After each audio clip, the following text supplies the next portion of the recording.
Hello friends, तो आज हम India versus England second test का प्रीव्यू करने जा रहे हैं। तो इंडिया के लिए एक और जो है वो थोड़ी सी बुरी खबर है, क्योंकि रविंद्र जडेजा को तो हमने पहले देखा कि सेकंड टेस्ट से आउट होते हुए, और अब जो लेटेस्ट न्यूज़ है उसमें ये कहा जा रहा है that KL Rahul has also been ruled out from second test. तो दो जो बड़े प्लेयर्स थे, जो स्टैंड आउट परफॉर्मर्स थे हम कह सकते हैं पिछले टेस्ट मैच के, वो इस अगले जो टेस्ट मैच का हिस्सा नहीं रहने वाले। R has been ruled out of second test. तो अगर यहाँ पर बात की जाए इंडिया पॉइंट ऑफ व्यू से सेकंड टेस्ट के बारे में, क्या स्ट्रेटजीज़ होनी चाहिए इंडिया की, क्योंकि पहला मैच जिस तरह से थ्रिलिंग परफॉर्मेंस रहा है इंग्लैंड की तरफ से, और एक मिरेकली विन हम कह सकते हैं इसको फॉर इंग्लैंड। तो इंडिया के पॉइंट ऑफ व्यू से अब बहुत ज़्यादा जो है वो मैं समझता हूँ कि अब मुश्किलात होंगी इंडिया को, क्योंकि विराट कोहली इस सीरीज़ से पहले ही 2 टेस्ट में अवेलेबल आपके पास नहीं है। देन आपके पास एक बुरी खबर आती है जडेजा की सूरत में, which is your gun player, which is your one of the best players playing on home conditions. तो एक जडेजा का जाना एक सिर्फ एक बॉलर का जाना नहीं, ऑल्सो एक बैटर का जाना भी है, क्योंकि बॉलिंग के साथ तो एज़ यूजुअल हम उनको देखते हैं किस तरह से वो स्टैंड आउट परफॉर्मेंसेज देते हैं, बट जो पिछले टेस्ट में जो फर्स्ट इनिंग्स में उनका जो कंट्रीब्यूशन था with bat, that was also admirable as well.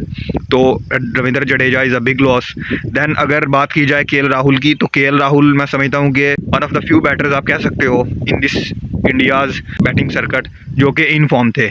उनका जाना एक बहुत जो आपके जो एक मिडल ऑर्डर है इस वक्त, उस पर बहुत ज़्यादा जो है वो हॉलमार्क छोड़ देगा, क्योंकि विराट कोहली ऑलरेडी नहीं है वहाँ पर मिडल ऑर्डर में। देन आपके पास केएल राहुल थे जिन्होंने ओवरटेक की थी पोजीशन वो नंबर 4 पर, तो अब तो वो भी जो है वो नंबर 4 पर नहीं होने वाले, और इसका मतलब है कि आपको एक नया खिलाड़ी खिलाना पड़ेगा, और which is most probably going to be Rajat Patidar, क्योंकि विराट कोहली के बैकअप के तौर पर उनको बुलाया गया था, और मुझे लगता है कि उनको जो अपॉर्चुनिटी मिल सकती है for KL Rahul. And then अगर हम उनके अलावा भी मिडल ऑर्डर में बात कर लें, Shreyas Iyer under performing performance है उनकी भी, और अगर केएस भारत की बात करें तो उनको तो मतलब हमने जो है वो परमानेंटली नहीं इंडिया के लिए खेलता हुआ देखा टेस्ट में, तो उनके बारे में हम बहुत ज़्यादा उन पर ना तो हम उम्मीद लगा सकते हैं उनसे, और ना उनको हम बहुत ज़्यादा जो है वो क्रिटिसाइज कर सकते हैं परफॉर्मेंस की वजह से विद बैट।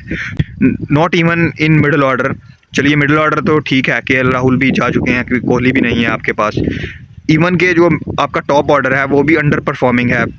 क्योंकि रोहित शर्मा के जो हैं वो नंबर्स अलार्मिंग हैं, पिछले जो नंबर्स हैं टेस्ट नंबर्स। एंड देन अगर आप बात करो शुभमन गिल की, also been under an immense sort of pressure, क्योंकि Shubman Gill is a kind of player जिसको आप एक फ्यूचर सुपरस्टार के तौर पर देखते हो आप,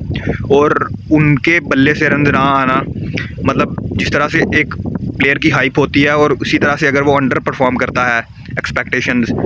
को जो लगाए रखते हैं लोग, या फिर आप कह लो टीम मैनेजमेंट, तो उस प्लेयर पर क्रिटिसिज्म भी है जो वो बढ़कर आता है जो ज़रूरत से, मतलब आम प्लेयर्स की कंपैरिजन में उसको क्रिटिसाइज़ भी ज़्यादा किया जाता है। तो शुभमन गिल की स्टोरी जो है वो अभी तक कुछ अच्छी नहीं रही टेस्ट क्रिकेट में, तो इस बार बैटिंग बहुत ज़्यादा जो है वो मुझे एक वीक पॉइंट नज़र आ रही है इंडिया की। और अगर यहाँ पर बॉलिंग में बात कर लें कि कौन वहाँ पर रविंद्र जडेजा को रिप्लेस करने वाला है, तो रविंद्र जडेजा को रिप्लेस मुझे लगता है कि यहाँ पर स्पिनर ही करेगा ऑब्वियसली, क्योंकि लाइक टू लाइक रिप्लेसमेंट होना चाहिए वहाँ पर। ऑलराउंडर हम नहीं देखेंगे वहाँ पर शायद, क्योंकि ऑलराउंडर अगर हम देखें उनका जो एक बैकअप थे अभी स्क्वाड में, तो वो हैं वाशिंगटन सुंदर,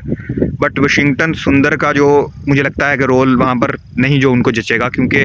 वाशिंगटन सुंदर का जो लाइक टू लाइक एक हम कह सकते हैं कि उनकी तरह के प्लेयर हैं वो रविचंद्रन अश्विन ऑलरेडी हैं, and he is a lot of experience. तो रविचंद्रन अश्विन ऑलरेडी हैं वहाँ पर, तो अब मुझे लगता है कि कुलदीप यादव के लिए एक बेस्ट जो है वो अब ये सिनेरियो बन चुका है to be introduced in test again, क्योंकि अगर आप देखो यहाँ पर,